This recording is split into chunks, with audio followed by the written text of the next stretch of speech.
Hi everyone, welcome.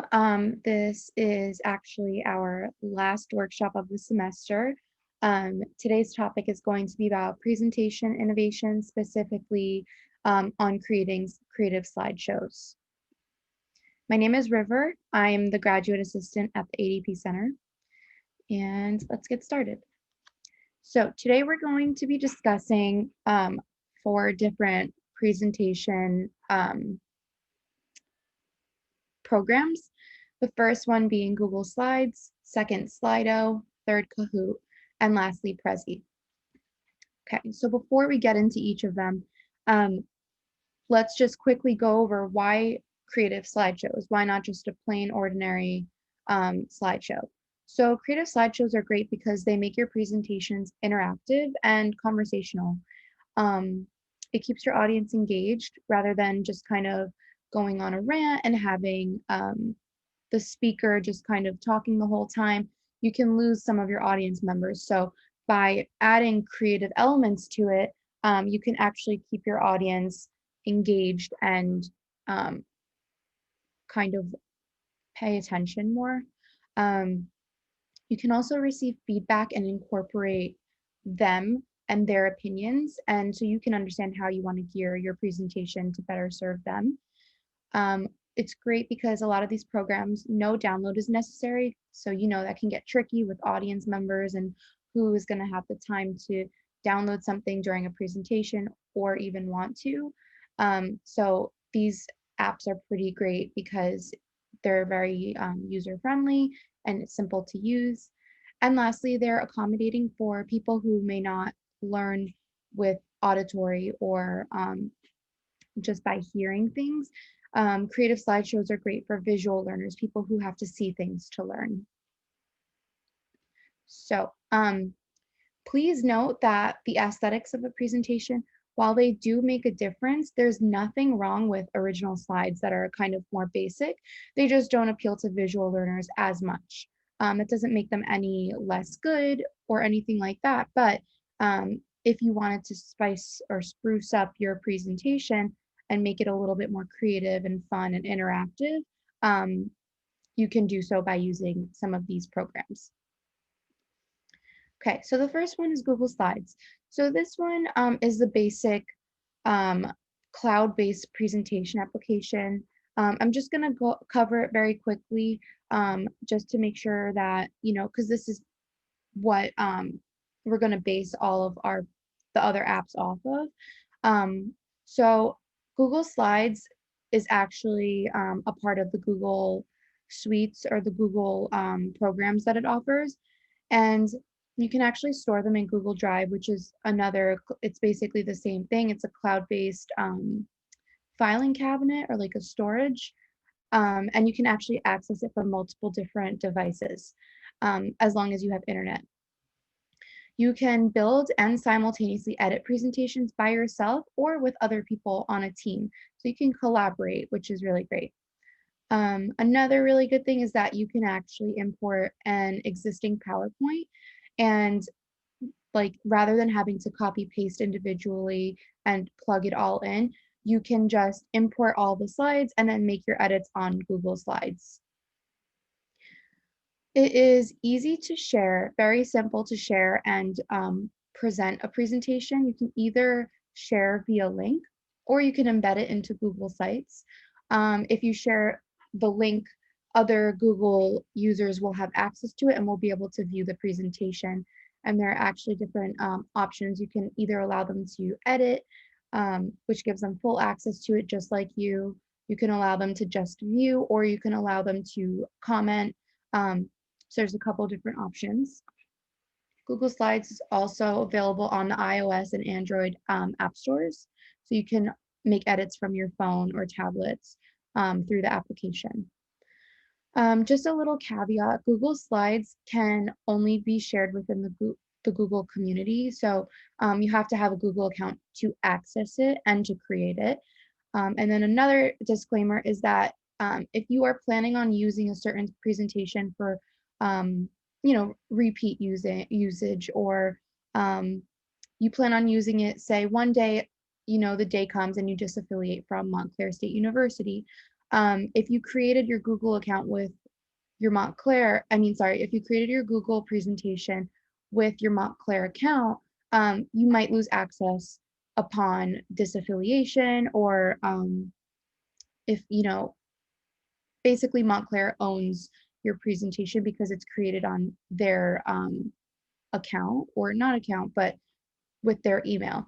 So if you plan on utilizing this presentation for a long time, and you want to hold on to it and make sure it's safe, I suggest using a personal email rather than your Montclair email, just to make sure that you always have access to it and that it doesn't expire. Okay, so step one, how to get to slides. So you would just log into your Google account, and then at the top right over here, these 9 little dots, I actually just learned this the other day. It's called the waffle. So you would click on the waffle, and then from here you would click on slides. But this little waffle will show all the different features that Google has. So yeah, you would just click on slides from here. Next, you can create a new blank presentation by hitting this blank button over here, or you can actually choose from their template gallery. And they have a lot of different templates. They have templates for projects, portfolios, profiles, photo albums. So there's a lot of different choices. However, if they are pretty basic, so if you want something more fun and more creative, Slides Carnival is a website that you can log on to, and they actually have a lot of different themed presentations that you can download and import onto Google Slides. I believe you can also import it onto PowerPoint as well. So yeah, it's a really good tool, and they have so many different things that you can choose from. So all you would have to do is download it and then import it onto the Google Slides. So this is what the interface of Google Slides looks like. It's very similar to PowerPoint. They're both very, I would say Google Slides is much more user-friendly than PowerPoint. It's very simple. There are some features that, one has and the other doesn't have. But for the most part, they're very similar to each other. So after you create your presentation, you obviously want to present it or share it. So to export, you can either hit this present button over here and it'll present it for you, or you can share it with someone and this little screen would pop up. You can either get a link and share that link with people, or you can actually email it to them directly. So you would just add their email and it would send it to them. And then this is where you would select the different options, whether you want them to have access to editing it or just viewing it. So yeah, it gives you the different options right here. And just a quick tip, you can actually also save a Google Slides as a PowerPoint, a JPEG, a PDF, and more. I believe you can even do like a Word document. So you can save it onto your actual computer too if you don't want it on the cloud, or if you want to back it up somehow. Not that you would need to, but just in case for your own personal preference, you can do so.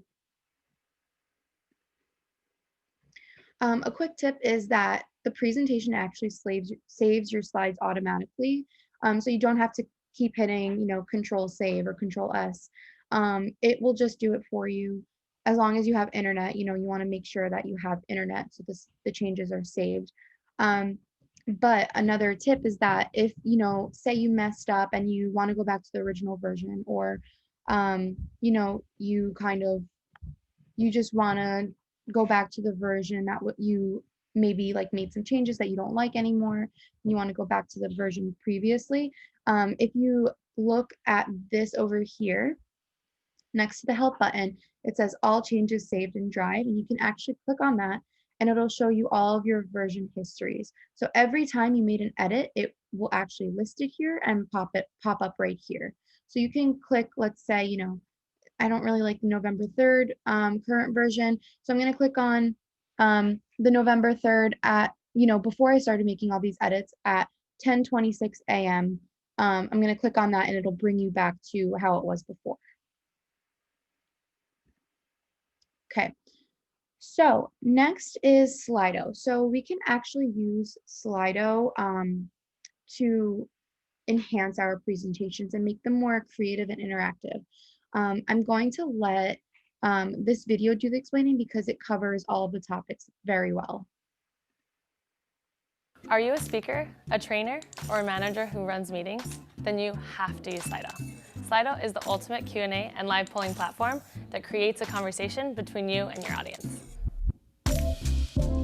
If you want to make your presentation truly exceptional, you have to engage your attendees, and Slido does that for you. Polls are a great way to get your crowd involved, whether you want to find out how they feel, collect feedback, or simply break the ice.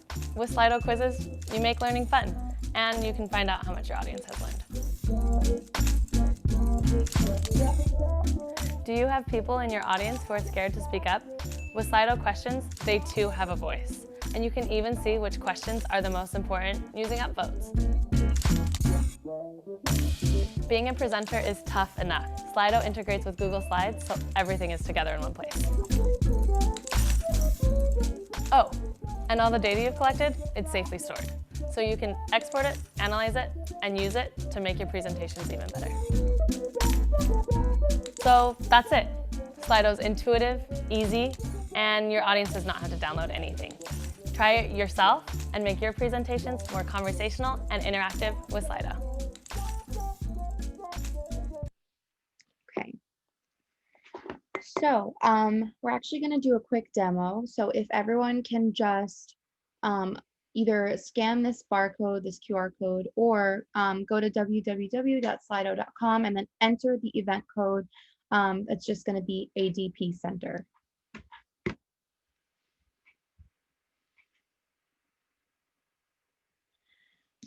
Okay, so I'm going to break it up into the different things that the features that Slido offers. So the first being live polls.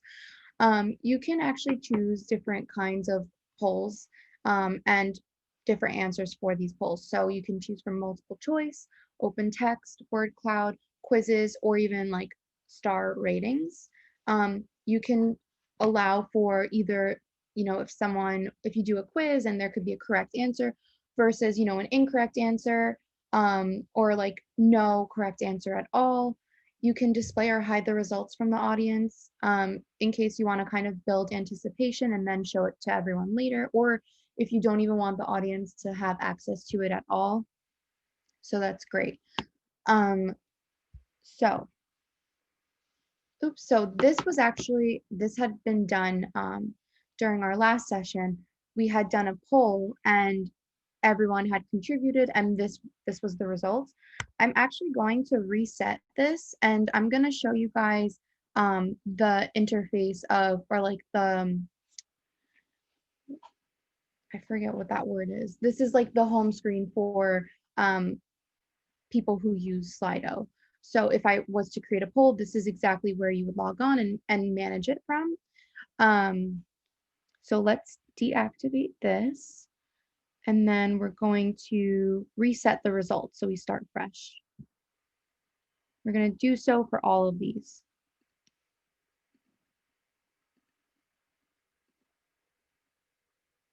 Okay, so now when we go back, let's see. When we go back here,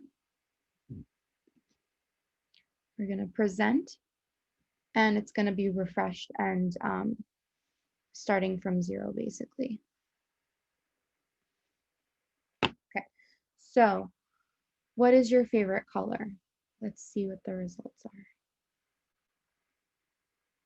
Okay, so over here, it will show you how many people have actually voted on this particular poll. And then you can see that the results come in at real time. So since there's only one person here, the favorite color is going to be 100% yellow because they're the only ones that voted. So this is an example of a multiple choice poll. Next, this is a rating poll, so like a star poll. So the question is, on a scale of 1 through 5, what are your stress levels today? 1 being not stressed at all and 5 being very stressed. So let's see. So one person is at a 3. And then what's really cool is that when more people come in and vote, it'll actually, so say someone is a 1 and another person is a 5, it will actually give you the average right here. So, it gives you the median score of the stress levels. Okay. And then next, what is your favorite hobby? So this is an example of like an open text poll. So let's see what the favorite hobby is for everyone here.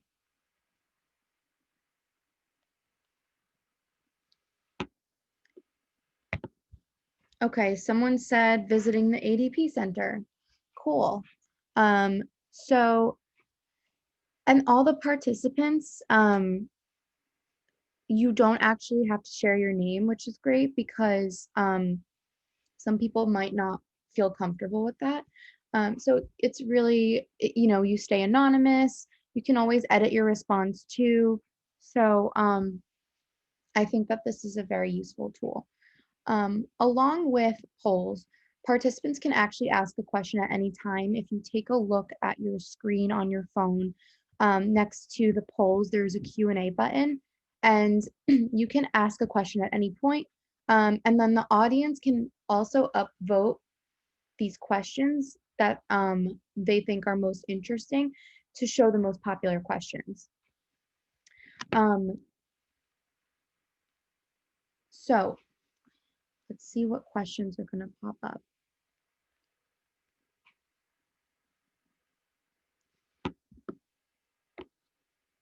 Okay, so someone asked, what's your favorite color?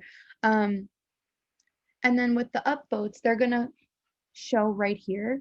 So this might be useful if you have a lot of people in your presentation that are viewing your presentation and there's not enough time to answer every single question. But as the questions come in, so here, let's do another question.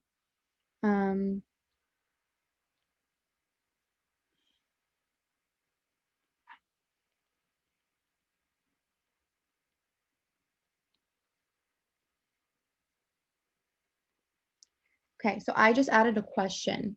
And see the difference between the first one is that the first one is anonymous, and then the second one I actually put my name. So again, what I was saying before about the whole upvote thing.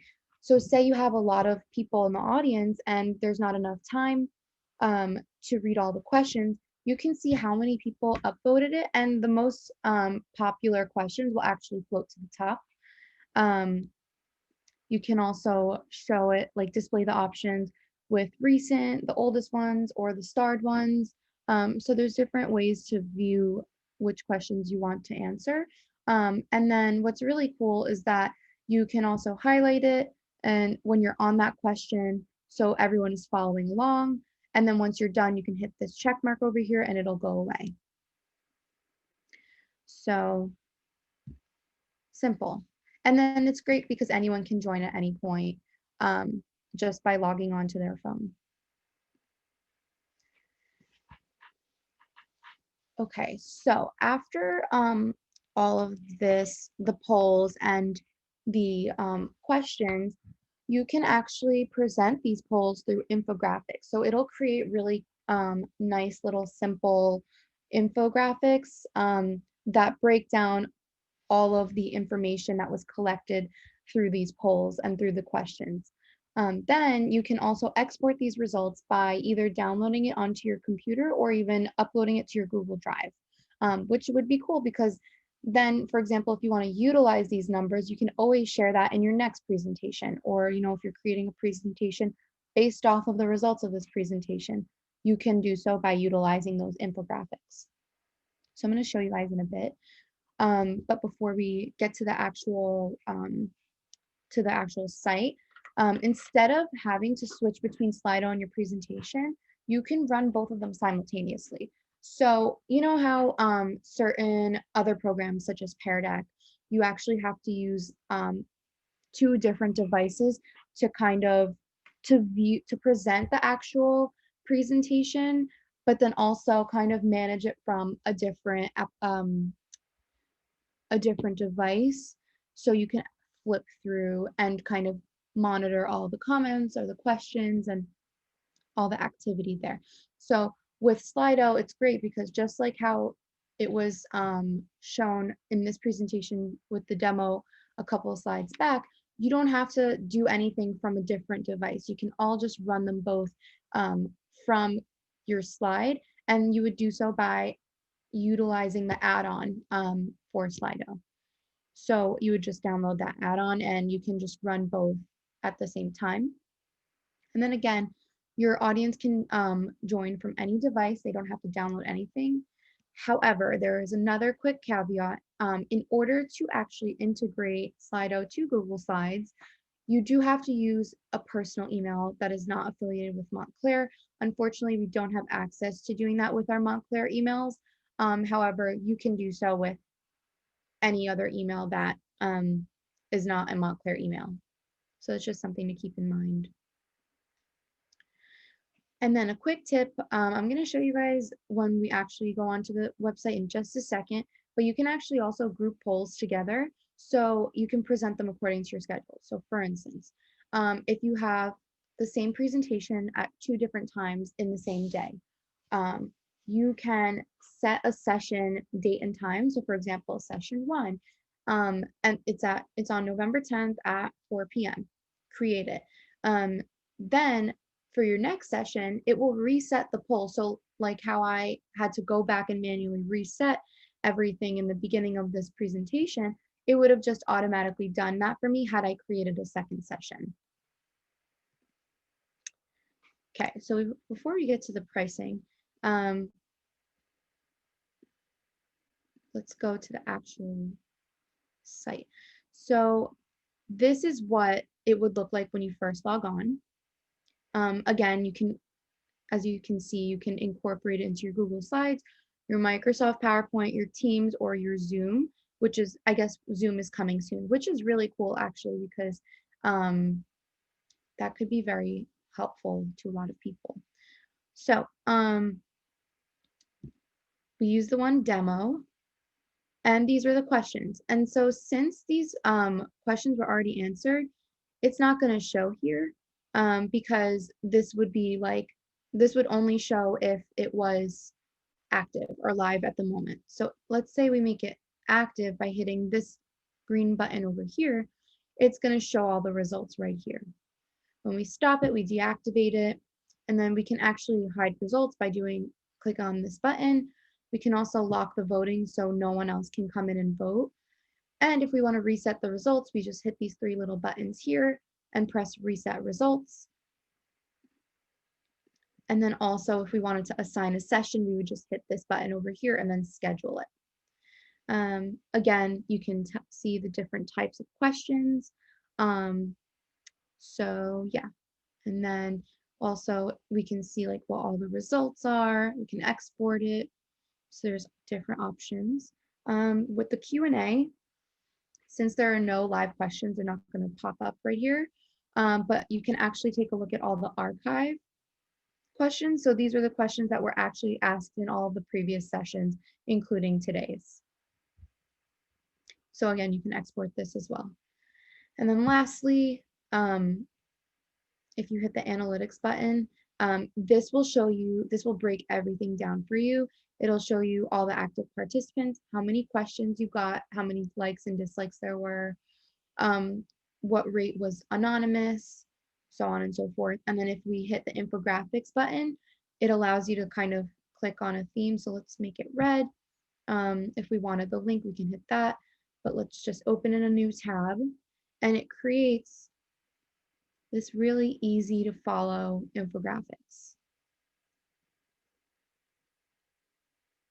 which again, this can be shared on its own because it just makes it so easy to follow.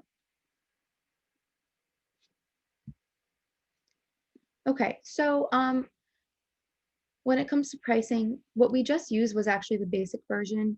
It allows up to 100 participants, unlimited Q&A questions.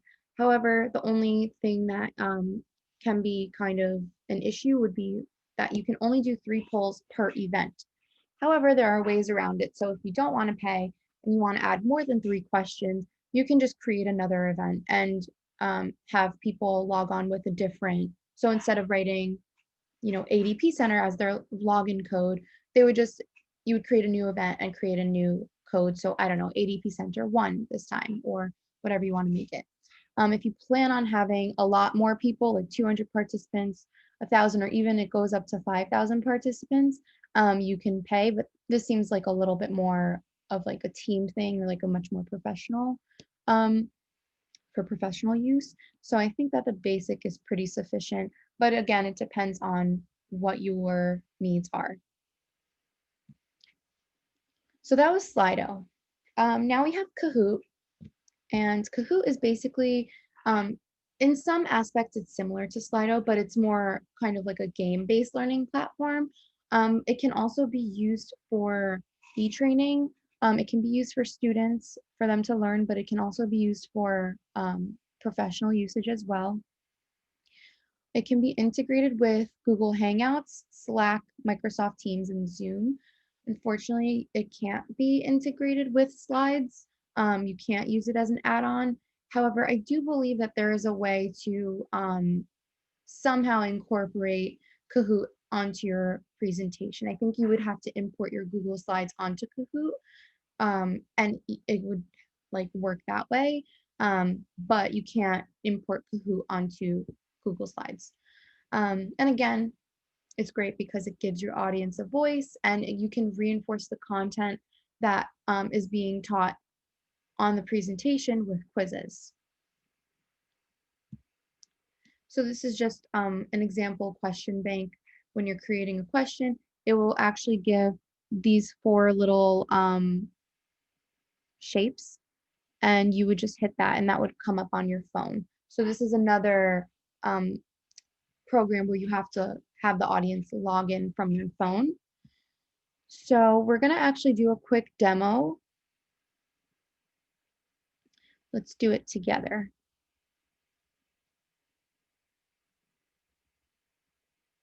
Okay, so this actually shows both the presentation view, and it did it for us so that we can all follow along from the same screen. This is a quote unquote mobile view, I guess, so we can see what it looks like from both ends. So we're going to enter the game pin.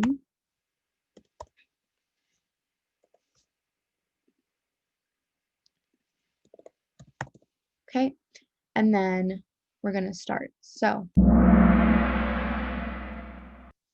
we'll just mute that. So it does like a lot of different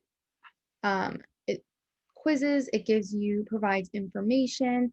So right now, it says they're the leader in the gamifying learning in the workplace. It makes e-learning presentations and trainings engaging. So this is how businesses use Kahoot for interactive presentations, which is pretty much the whole topic of today's discussion. For e-learning, for training, to engage audiences at live and virtual events, and to onboard for new hires. So essentially, it is a very creative way to present certain things.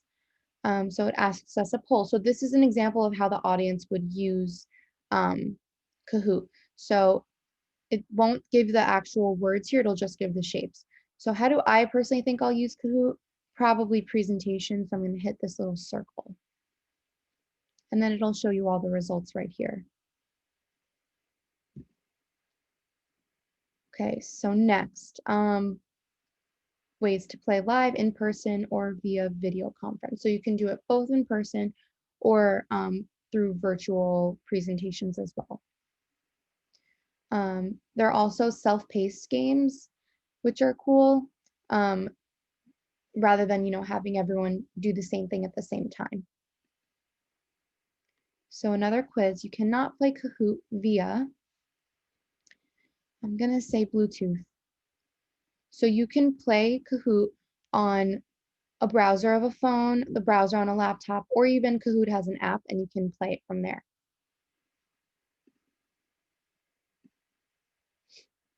Okay, so next, creating a presentation. It's just going to cover how to create the presentation. You would import the slides. Again, I believe you can import from PowerPoint, from Google Slides. I'm not sure what else. Oh, and Keynote. And then in between the slideshow, the slides from each slideshow, you can add an interactive question in between the slides to keep the audience engaged. So you can add the quiz questions, you can add poll questions, and there are variations between the two.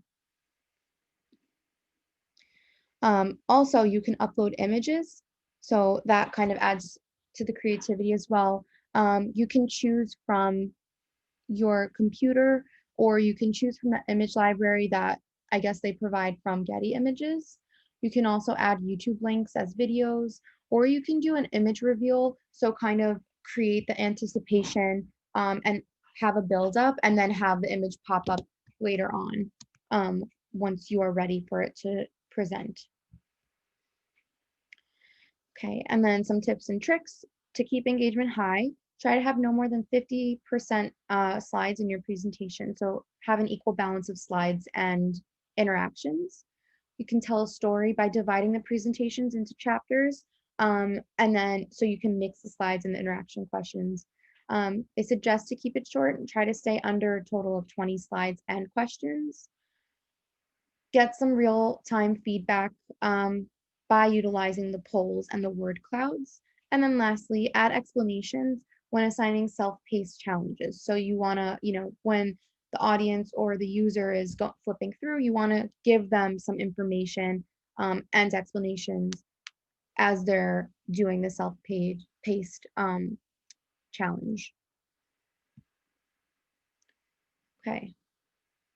Which of these question types can you not include in Kahoot? Say essay questions. Okay, so you can do polls, you can do word clouds, or you can do open-ended questions, but you can't do essay questions, which makes sense because then it would kind of just take away from the functionality. Okay, and lastly, how do you create an interactive presentation with Kahoot? Put the process in order. Okay, so first you're going to click the create button. So we have to drag it, click the create button. Then you have to import your existing slides, add your interactive questions, and then click done. And that's it. So it's super simple.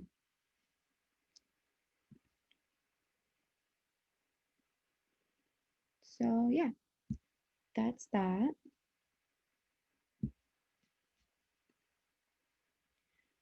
Okay, so then regarding pricing, so that was actually the basic version. However, if you did want to upgrade, it shows you what, the different programs are or the different plans. For personal use or professional use, again, I would suggest the basic, but if you want more features, such as, for example, multi-select answers rather than just having one right answer, you can upgrade to the plus. Then with you can do collaboration too, which is really cool with Kahoot. You can have different teacher groups. You can have 3 teacher groups, and the amount of group members that you can have only goes up when you upgrade. So that's just something to keep in mind. But if you're only planning on, using it, like not using Kahoot for everything, I think the basic is enough. But if you do plan on utilizing it frequently, you might want to look into upgrading. Okay, so lastly, we have Prezi. Prezi is an online Flash-based presentation creator, which targets the new generation of visual learners. So it's a lot more creative. I would say out of all of the programs that we're discussing today, this is the most creative. This is the most, a lot of graphic design and creative and artsy elements go into this. You can actually appeal to visually engaged students and appeal to students who kind of learn better with graphics and learn better with design elements and again the visual learners. And they can also actively view it because it clicks through different slides and keeps kind of, rather than just clicking from slide to slide like this, it will, there's kind of like a path that you have to follow, which I'm going to show you guys an example in just a second. But it's also great because you can allow for collaboration for up to 10 individuals. So you can work together with a team on Prezi. So again, a short video because they explain it very well. So I'll let that play. With Prezi Next, you can quickly create a unique and engaging presentation that'll wow your audience from the first zoom. First, click Create from Template. Then choose one of Prezi's beautifully designed templates. When the template opens, give your presentation a title by double-clicking on the text. Each template has topics on the canvas ready for you to edit. Simply double-click to zoom in, and then add your content from the Insert menu. Let's start with an image. Just select an image from your hard drive and then click Open. Then simply move or resize your image anywhere you'd like. To add another layer of detail for your audience, click Add Subtopic or pick a style here and you'll see it appear. If you need to, you can easily change the order of topics. Just click on the thumbnail and drag it anywhere you'd like. Or, if you don't need a topic, simply click Delete. Once your content's in place, you're ready to go. Just click Present. Now you could use the arrows to go through your presentation in order, but Prezi Next allows you to create a conversation with your audience by clicking any topic, anytime. There you have it.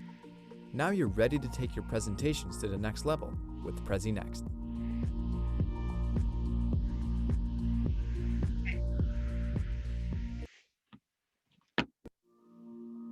With Prezi. So just to quickly go over the basics, to create a new presentation, you would click Start from Scratch over here, or you can choose from a template. I highly suggest choosing a template over starting something new because it can get very complicated. And these templates are already have been pre-created for you. So starting from scratch can be challenging if you're not very savvy with, design and putting together things. And so the templates can just be a lot easier if you just want to plug in the information. There is also videos that you can do. So there's a lot of room for creativity with Prezi. It's definitely a bit more advanced though, if you want to create something new or create a video, it's probably a bit more advanced. But for the basics, I would suggest just clicking on one of the templates over here. This is what the interface looks like. It's very similar to PowerPoint. So for instance, this is where you would manage the slides from. And then, you would click into Foxtrot and click into that and it'll bring you to the different one of the slides. And then you'll click into that. So it's kind of like a bit like Inception. But if you ever want to like go back out, you would just hit one of these over here. So again, it's just kind of as like a path that you would follow while creating the presentation and also while viewing the presentation. And then to export it, you can either hit present or you can share with a link similar to the Google Slides. And then you can also collaborate with others as well. So this is just a sample Prezi. Let's go through it together. We're going to hit play.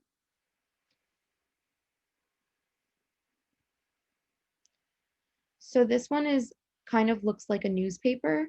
That's the format of it. And again, it's definitely much more unique and much more creative than just clicking on a slide and like going to the next one. With Google Slides, you can create like little transitions and stuff, but this is a little bit more, again, visually appealing. So we can hit these arrows, or if we want to go to a specific section, we would just click on the section. But for the sake of, let's just start from the beginning. So it'll take us first here, then it'll take us to the video. Then we'll go to the next slide or the next section. So it'll say what exactly is Catch-22. Then the next part, it's kind of like the different blocks in the newspapers. It's the theme in this particular Prezi. And then you can also add pictures, and it will guide you through it. So it's like, it's definitely user friendly, but it's a little bit more, a tiny bit more advanced than PowerPoint or Google Slides. So then from here, it'll take us to the different bubbles, bring us into the picture if we want it to. Another picture, like that. And then if, we wanted to go back, say we did the presentation at the end, the audience had a couple questions and they wanted to ask to go back to a specific section, you would just click on it and it'll bring us back to that location. And then if we want to zoom back out, we'll just bring it to the beginning. So it's definitely more interactive. I wouldn't say interactive, but definitely more creative and unorthodox or untraditional from a typical presentation. So yeah, and then it'll show you how many views it got. When you share the link, people can view it and it'll update all the numbers over here. So that's pretty much it. If anyone has any questions, you can always email us at crc01@montclair.edu. That's it for all the creative presentations today. But if you think of a question later on that you can't think of it right now, feel free to reach out to us. We also do have social media. Our handle is at ADP Center. And I hope everyone has a great day and has a great holiday. Thank you.